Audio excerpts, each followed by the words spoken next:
Hi there, I'm Joyce. If you're a small business selling to other businesses, then you've got to get good at sales and marketing in order to grow. I use a variety of marketing tactics and channels to bring in leads, but LinkedIn marketing really is one of my top three channels, and I use the free version of LinkedIn to do that. So the return on investment with using LinkedIn is pretty good. You just need to invest a little time, some commitment, and make it part of yours or your team's daily habit. You don't need to pay for advertising in order to get qualified leads from LinkedIn. And in this video, I'm going to share with you how I do it for my business. So there are five main topics that I'd like to cover, which are all important for getting traction and generating leads on LinkedIn organically. All of them are important, so you can't really pick and choose what you don't want to do, as otherwise you'll be wasting time not getting any results at all. So the first of these topics is your message on your LinkedIn profile. So what is that one core message that you'd like to convey on your LinkedIn banner, your headline summary, and your About You section? It's important to answer that question and to be very specific about how you help other businesses. And please don't try to cram in as much as you can. I see many personal LinkedIn profiles mentioning job titles, side hustle, hobbies, the different services that they offer, all in a headline summary. Please don't do that, because more really isn't better in this instance. And remember, your LinkedIn profile is searchable on Google and will be prominently displayed on page one if you've got a complete LinkedIn profile. So that's another really good reason to make sure that it's done properly. The second of these topics is to answer the question, how do people reach you? There are a couple of ways to make it easy for people to contact you on LinkedIn. So first of this is through your LinkedIn profile page. And at the top of your profile there, you can add your contact information. There's a section that allows you to do that. So on your contact information section, you can add your phone number, a sign-up page for anyone to join your list, your mailing list, or they can check out your services or your products. Also, you can add your call to action in your About You section there. Remember, you need to communicate the value that you bring to your audience first on your profile. So contacting you really is just the next step. And if you're offering business-to-business services, then do use the services section to your full advantage. In your services section, you can add your client profiles, your client case studies, testimonials, price guide, your pitch deck if you wish. And if you're a LinkedIn Premium member, then it's a good idea to make sure that your call to action is actually at the top of your profile page using one of the custom buttons that LinkedIn, the premium version of LinkedIn, offers you. So these custom buttons could be visit your store, visit your website, so you can send them to a sign-up page, view your portfolio, view your blog, book an appointment, or request your services. As I've updated my services section, I will use the request services button so that I get service requests from my connections or people from my second or even my third degree network as well. Another way of letting people know how they can reach you is through your content.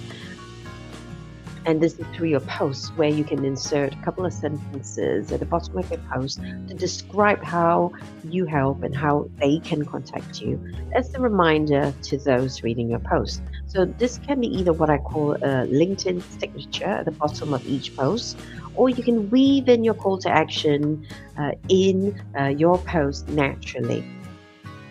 So the same goes with your LinkedIn newsletter articles. And by the way, these are absolutely searchable on Google, your LinkedIn newsletter articles. So if you optimize them properly with your chosen keywords on your article, you're making your article work that much harder for you. The third topic I'm going to cover is your weekly content and engagement. Posting content takes time and planning, some commitment.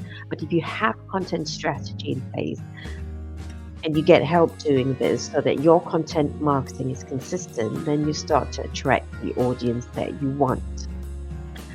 And remember, this doesn't have to be a complicated process. You can just use a simple spreadsheet to carve out a structure for your content, so that it will make it easy for you to start planning your content that way. But if you don't like writing or designing your LinkedIn to reflect your brand and your message, then do get someone in to help you with that. You should try to post at least 2 to 3 times a week on topics that are relevant to your message on LinkedIn. And on top of that, try to find 5 to 10 connections who are active on LinkedIn. Typically, people would post in the morning, so five to 10 connections who are active, who tend to post at a certain time in the day, and this is usually in the morning. It could be in the afternoon as well, so it's for you to find out who they are and when they post if you can, and then try to like and comment on their posts daily. If you're thinking about automating all of this, then do think again. It's fine to use a content scheduler to schedule content ahead of time, but I wouldn't suggest using a bot to like and comment on your connections posts. Trust me, we humans usually know the difference between a bot and a human being commenting and liking. I'm sure we'll agree that we don't want to engage with bots. We do want to engage with humans on LinkedIn, because that's what LinkedIn is all about, isn't it? And if you're using AI to generate your content, then please make sure that you sense check, inject your own personality and your own insights into the content. The fourth topic I'm going to cover is about your outreach. So we talked about posting content, getting engagement, optimizing your profile, and making it easy for people to reach out to you. The fourth step is really to find out, to go and target the audience that you want to engage with on LinkedIn.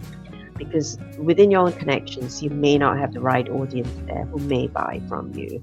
So the first start by filtering your LinkedIn second-degree connections by location, by associations, by the industry they're in, and also the job title. You can do this using just a free version of LinkedIn for this. You don't need to have the paid version to get this done. After you've done this, and LinkedIn has generated a whole list of contacts that fit that description, that filtering that you've just done, do try and sense check the list, make sure that they're good to go. If they are, then simply connect with each of these contacts using a simple 1 to 2 sentence connection request there. LinkedIn does put a cap on the number of connection requests you can have per week, so be sure to do this in small batches each week and try to do this consistently. I tend to do this once a month or twice a month on LinkedIn, reaching out, filtering, and targeting the sort of connections that I want to have within my LinkedIn network. And before you know it, you'd have built up your target audience. Just remember to respond when you receive a message back from your new connections. You can automate this process if you wish, but remember, LinkedIn doesn't like automation, so just be careful not to overdo it, else you risk being suspended altogether. For me, I do my outreach manually, one-to-one. I don't use an automation, but it's entirely your preference there. The fifth topic I'm going to cover here is tracking your performance. So after having done all of the above, you'll want to know how you're doing with your LinkedIn, won't you? For example, are you attracting new opportunities for sales conversations with your own connections, with your new connections? If so, what are they? Have you got a new speaking gig or new collaborations from your LinkedIn connections?